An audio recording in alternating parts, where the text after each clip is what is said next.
Traffic പരിഷ്കാര വിഷയത്തിൽ auto തൊഴിലാളികളുടെ പ്രതിഷേധം ചർച്ച നടത്താതെ ഏകപക്ഷീയമായി തീരുമാനമെടുത്തുവെന്ന് ആരോപിച്ച് കൊടകര പഞ്ചായത്ത് ഓഫീസിലേക്ക് തൊഴിലാളികൾ മാർച്ചും ധർണയും സംഘടിപ്പിച്ചു.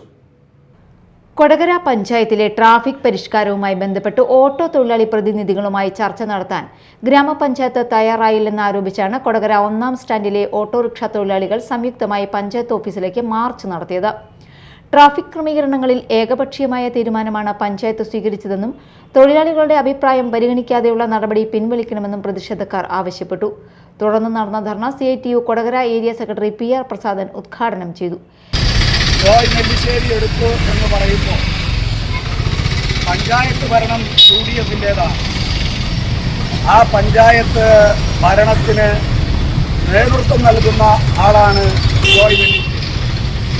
അദ്ദേഹമാണ് ഗ്രാമപഞ്ചായത്ത് പ്രസിഡന്റ്.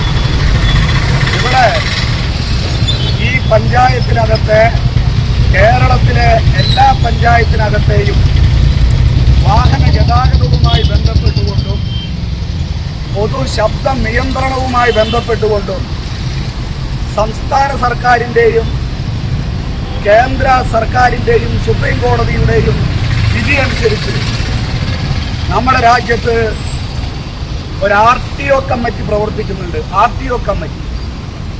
ആ കമ്മിറ്റിയുടെ പൂർണ്ണമായ പേര് റോഡ് ട്രാഫിക് അതോറിറ്റി എന്നാണ്.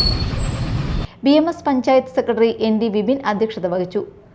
BMS ജില്ലാ vice president MS Sunil, TB Bijesh, CITU നേതാക്കളായ KB Naijo, Lijesh, INTC secretary Tistan എന്നിവർ ധർണയിൽ പങ്കെടുത്ത് സംസാരിച്ചു. Media time, Kodakara.